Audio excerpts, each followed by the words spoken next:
Hi, everyone. Today I'm going to talk about how Duolingo has created an orchestration platform, mostly for generative AI, using Airflow. My name's Belle. I'm a software engineer at Duolingo, and I've worked for the last 2 years on some of this generative AI work. So you might have seen Duolingo from our viral tweets or TikToks. We have this bird that's our mascot who makes his appearances often. But what really is Duolingo? It's a pretty popular language learning app, and it uses a pretty gamified approach. So you can learn your language, and it's still really fun. And then there's different lessons throughout that help you learn reading, writing, listening, and speaking. The mission at Duolingo is to develop the best education in the world and make it accessible to everyone. But this is a pretty lofty goal, so how do we actually do that? The core part of Duolingo is our curriculums. So we teach languages and we teach them in different directions. So, you have an English speaker learning Spanish, or a French speaker learning German, or a Chinese speaker learning Japanese. So there's a lot of directions there. And then we also additionally teach math, music, and chess. So a lot of content.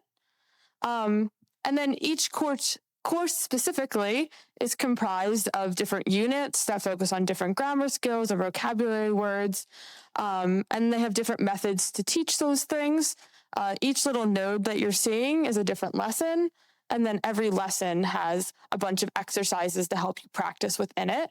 So this is just a really lot of content. So you can kind of see where I'm getting at, that a core engineering problem at Duolingo is, one, how do we teach well? But also, two, how do we scale our teaching to lots of different courses and lots of different content? To give you a sense of scale of the work that creating a new course takes, to just create the sentences, so the very bare bones core content of a course, takes about 600 hours. And that's just for exercises like that, where it's a really basic grammar exercise. And we don't just want this kind of boring grammar content. We want rich content. So we want you to be able to practice reading, listening, speaking, and writing. And that content's even harder to generate and more timely and more expensive. We have dabbled in these different ways to teach well. One example is stories, which you practice your reading skills. We have launched that to all of our flagship courses, so the most popular courses at Duolingo. And then another thing we tried to experiment with was podcasts. So you could practice your listening skills, but because we were full out producing a podcast, we could only have that in Spanish and French. So for the volume of content we need, it's just really timely to generate all of this content and really expensive. So we're not teaching as well as we want to. We had to prioritize what courses we were adding content to and what courses we were even offering. So yeah, you see we kind of had some limited courses. We heard a lot of complaints from learners, which I have scrolling on the side, of can you add this language? I really want to learn this. And unfortunately, we just couldn't meet that demand. And then per course, we also were limited in the content. So some of our more popular courses, like Spanish for English learners, had all these cool features, but not every course got that same special attention. And you can also see a lot of people complaining that their courses that they were learning just weren't as good as what they were seeing in other courses. But everything kind of changed, I guess, about a couple of years ago now, when the quality of the LLM generation was meeting our quality bar to create content in our courses. So we tried experimenting with how much can we have LLMs generate this content and how much can this speed us up? And there's a lot of wins from this early on. One of our first concepts that we worked on is Duoradio, which is basically a podcast radio show in the language that you're learning. And it only took 6 hours to generate this with LLMs and human review. I'm going to play a little bit of it so you get a sense. Hi, welcome to Chatting with Zari. where I have conversations with different people at my school. I'm Zari, and today I'm talking with Anne. Anne has a huge family reunion every year. But first, here are some words you need to know. Outfits, connected, customs, reunion. Hi, Zari. Yes, my family gets together every summer, and over 100 cousins come. Okay, I'm going to stop us there. But yeah, this would be content if you were learning English in the app. So problem solved. This is a lot more scalable than the podcast we saw earlier, which is great. We were able to, I think, do 300 episodes in 1 year with this approach. But actually, hold on. Like, this doesn't completely solve the problem. There's still limitations to the scalability. 300 per year is great, but that's like not teaching everyone and as well as we'd like to. And then another problem we're running into is the engineering costs were skyrocketing, even though the content generation costs were going down. Basically, each team was coming up with their own way to integrate AI in their workflow. And this led to a pretty fragmented tooling landscape within the company. A lot of like bespoke one-off like ideas, and that led to a lot of tech debt. There was not really an easy way to reuse stuff amongst teams. And so we were just like reinventing the wheel with every single new idea. But then enter Airflow. So at Duolingo, we created something called DuoFactory. It's basically just a wrapper around Airflow that we mostly use for generative AI orchestration. And why was Airflow a good candidate for our problems? Firstly, I think like the first thing we kind of tried was like, oh, what if we just did this like in-house? But Airflow provides so many things that are non-trivial to like just engineer. So like the scheduler, dependency management, retriability, and observability. So we kind of got that all for free, and it made integrating super easy. Another thing that was really helpful with Airflow is tasks are just reusable logic. So it was really easy to share this logic amongst teams. So there was a really high ROI of the eng work that was happening. And then another really nice part is that it's really easy to swap in and out different tasks and different parts of a pipeline. So as AI improves, or as like we have new like approaches to how we should prompt or things like that, we can just swap in and out different parts of the pipeline and get better results really quickly. We don't have to like reinvent the whole thing. Some examples of these tasks that we use in our pipelines a lot, like reading, writing from Google Sheets, reading our course data from our like giant course database, running prompts, and then writing our content to S3 to be viewed in the app. Another reason we went with Airflow is because of idempotency. Each step in our DuoFactory DAGs could be retried safely without like corrupting the content that we are generating and getting inconsistent results, which made it a lot more scalable for just completely automated content generation. And then the final reason is that the Airflow ecosystem was pretty easy to integrate with existing things we're using at Duolingo, like AWS, Terraform, etc. So let's look at DuoFactory in action.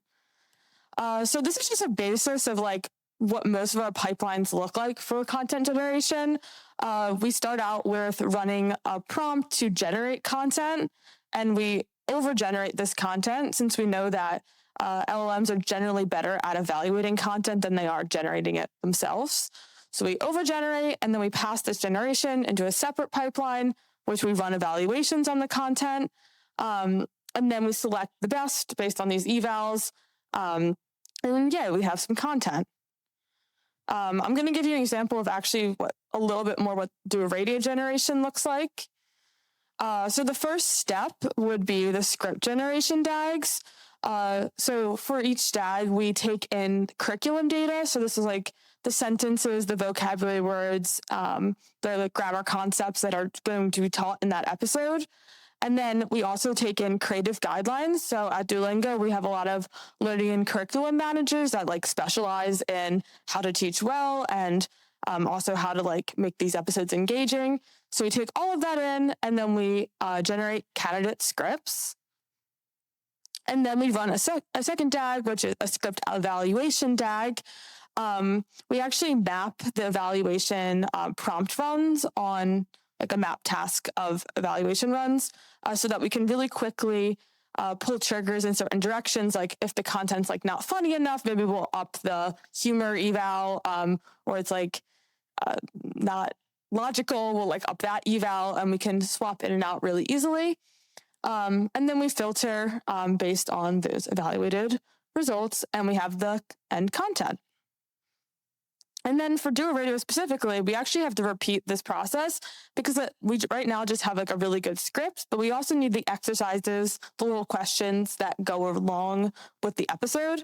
So then we basically repeat the same process. We generate the exercises, we evaluate them, and then we select the best ones. That's great. We really sped ourselves up. We have a fully working episode, but there's a couple more steps we have to do to make this like a truly end-to-end process without human review. So we have a DAG that's a formatting DAG. It basically gets all of that content into a way that we can ingest it into the app. And it additionally makes API calls to other services at Duolingo to generate the TTS that would go along with the episode, and then generate the visemes, which are actually the mouth movements that go along with the episode. And then we also have a publishing DAG, which takes all of this and then uploads the episode to S3 so it can be viewed in the app. So what are some of the wins? And I'm going to focus on Duoradio specifically, but we've had a lot of wins on other teams using DuoFactory as well. The first, I guess our main goal was creating a pipeline to generate Duoradio episodes with 0 minutes of human intervention. So to put in perspective, we had podcasts that took like a month to generate. Then we had Duoradio episodes that took like 6 hours to generate. And now technically it takes like 0 hours to have humans work on it, which is pretty big. And we cut the cost of generating these episodes by 99%, which that all is great. But what is the impact on our learners for these wins? First of all, we were able to launch Duoradio in 243 courses, so it's way more accessible to learners. And you can see just like in 2024-25 alone, we are reaching so many more learners. In just one quarter, we generated 70,000 episodes. So like we're really able to pump out this content. And our daily sessions on Duoradio grew from 500,000 learners to 5 million learners in 6 months. So huge result. We're also able to add more episodes per unit. So on the left, you can see you would just have one Duoradio lesson per concept, and now you have 4. So it's an opportunity to really practice these listening skills, and learners seem to really enjoy it. Okay, so I'm going to switch gears a little bit from DuoFactory itself, but into how we expanded this ecosystem. So DuoFactory worked really great for the engineers at Duolingo, but we also have a lot of non-engineers, and we wanted to make this pipeline as easy as possible for them to use, and then also reduce engineering time to make changes to the pipeline as well. So the first tool that we have is Prompt Editor.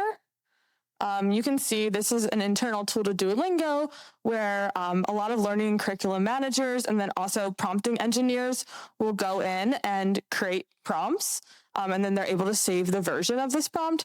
They can set the messages back and forth, and then the model configurations. And then on the right panel, they can test it here directly. So they don't have to run the entire DAG to play around with the prompt and tweak different things. They can just run it here. And then the big advantage for the engineers is we are just referencing a version of the prompt in our code. We don't have to keep changing the code as the prompt changes. We get that for free. So that's really nice. Another one, and it's kind of similar to this, but it's Google Sheets. Since engineers are the ones that trigger our DAGs, we don't really take advantage of DAG parameters. Instead, we reference specific parts of the Google Sheet that are going to act as input variables to the prompt.